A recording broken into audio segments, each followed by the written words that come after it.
Hello everyone, wishing you a wonderful day. Today we're diving into a story that will make you question everything about love.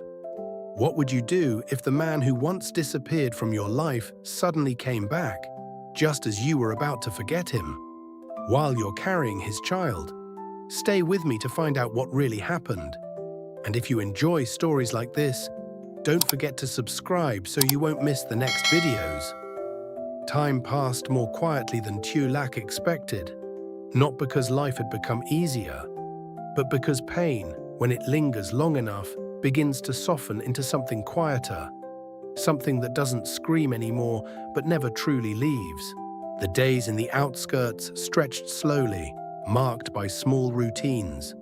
Morning sunlight through the thin curtains, the sound of water boiling in a dented kettle, the soft crunch of footsteps on dry earth outside the house.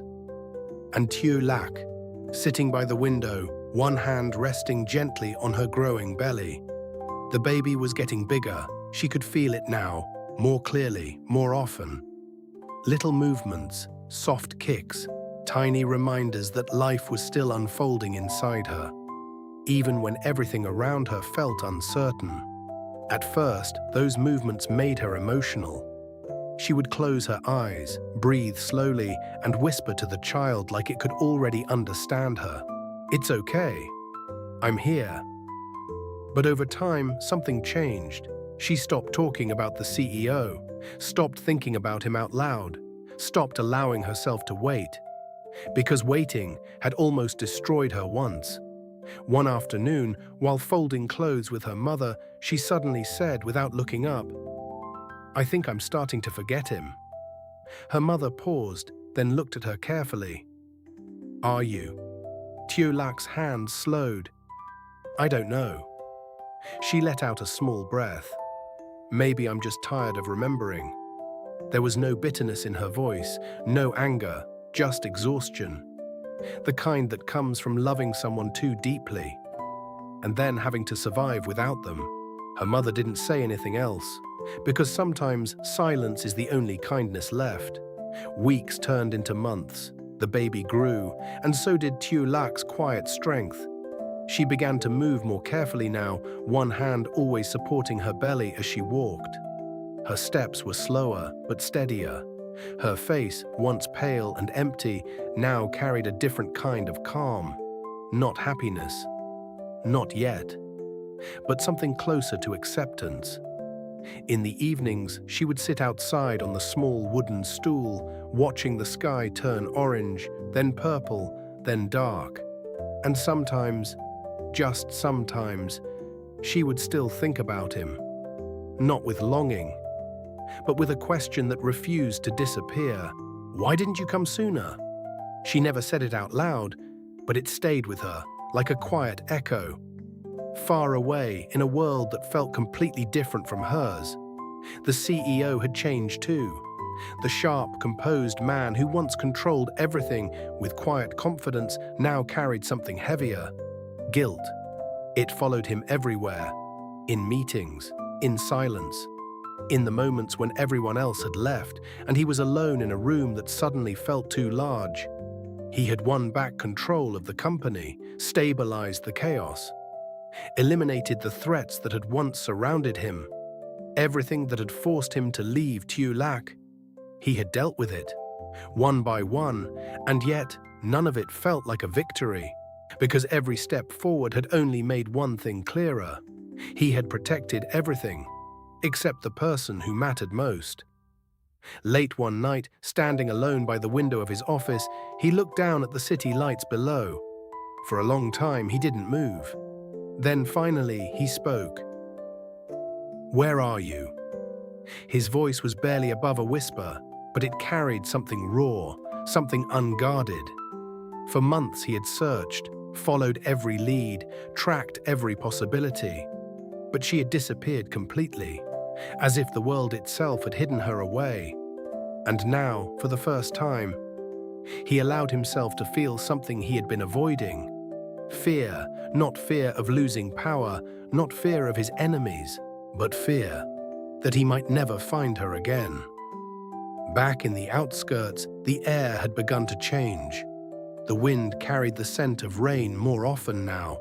Clouds gathered earlier in the day, and the nights grew colder. Tieu Lac wrapped a light shawl around herself as she stepped outside one morning, moving slowly, carefully, her hand resting protectively over her belly. She was almost due. Her body felt heavier, her breathing deeper. Every movement required more effort. But there was something else too, a quiet anticipation, not just fear, not just uncertainty, but the feeling that something was about to change. That same day, while her mother was inside preparing food, Tieu Lac stood alone near the gate, watching the empty road stretch into the distance. It was silent, too silent. And then, a sound, faint at first, then clearer. A car engine. Her heart skipped. She didn't know why. Maybe it was instinct. Maybe it was memory. But something inside her shifted. The car came into view slowly, tires crunching over the dry dirt road. It wasn't familiar, but something about the way it stopped, just a few steps from the gate, made her breath catch. The door opened, and for a moment, time seemed to stop. He stepped out, the CEO, standing there, real, closer than any memory, closer than any dream. Tieu Lac didn't move, didn't speak, didn't even breathe. Because for a split second, she wasn't sure if this was real or just another illusion her heart had created. He looked different, thinner, more tired. There were shadows under his eyes that hadn't been there before. And something else, something heavier in the way he stood, as if the months apart had carved something deep into him. His eyes found her immediately, and in that moment, everything else disappeared. The road, the house, the distance. There was only the two of them, standing on opposite sides of everything that had happened. He took one step forward, then another, slow, careful, as if afraid that if he moved too fast, she might vanish again. Tieu Lac. Her name left his lips like something fragile, something he had been holding onto for too long. Tieu Lac felt her chest tighten, her fingers curled slightly against her palm, but she didn't run to him, didn't cry, didn't speak. She just stood there, looking at him, waiting, because this time she needed answers, not promises, not silence. Answers. He stopped just a few steps away, close enough to see every detail of her face. And then, his eyes dropped to her belly. The curve was undeniable now. Life. Their child. Something inside him broke. He inhaled sharply, as if the air had suddenly become too heavy. His voice faltered, for a man who had always known exactly what to say. This time, he didn't. Tieu Lac finally spoke. "Why did you come back?" Her tone was calm. Too calm, and that calmness hurt more than anger ever could. He looked at her again. There was no hiding anything now. "I never left you in my heart." She shook her head slightly. "That's not what I asked." Silence. The wind moved softly between them. He swallowed. "I had to leave." The words came slowly, like each one carried weight. My family, the company, everything was collapsing. If I stayed, you would have been dragged into it. They would have used you. Used the baby. Tieu Lac's hand instinctively tightened over her belly. "And leaving me alone was your way of protecting me." Her voice trembled, just slightly. But enough. He closed his eyes for a brief second. "No." He opened them again. "It was the only way I knew how." That honesty cut deeper than any excuse. Tieu Lac felt something inside her shift. Pain. Yes, but also understanding, because she could see it now, in his face, in his voice, in the way he stood in front of her, no longer distant, no longer untouchable, but human. Broken. "I searched for you," he continued, his voice lower now. Everywhere, every day. She looked at him. And now you found me. A pause. And what happens next? That question hung in the air. Heavy, unavoidable. He didn't answer immediately. Instead, he took one step closer, then another, until there was almost no distance left between them. His voice softened. This time, I'm not choosing anything over you. Tieu Lac's breath caught. Her eyes flickered, because those words were everything she had once wanted to hear, and everything she had stopped believing in. He looked at her as if nothing else existed. Not my family. Not the company. Nothing.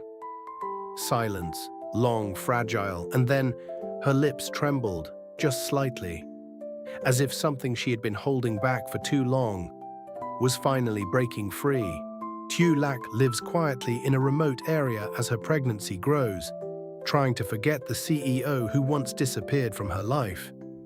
Day by day, she learns to accept the silence, focusing only on protecting her unborn child. Meanwhile, the CEO struggles with guilt after resolving the chaos surrounding his family and company, realizing he may have lost her forever. Just when Tieu Lac begins to let go, he finally finds her.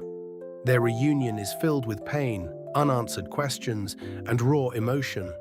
He reveals the truth behind his disappearance, claiming he left to protect her and their baby. Standing face to face again, both must confront their past, their love, and whether trust can truly be rebuilt after everything they've been through.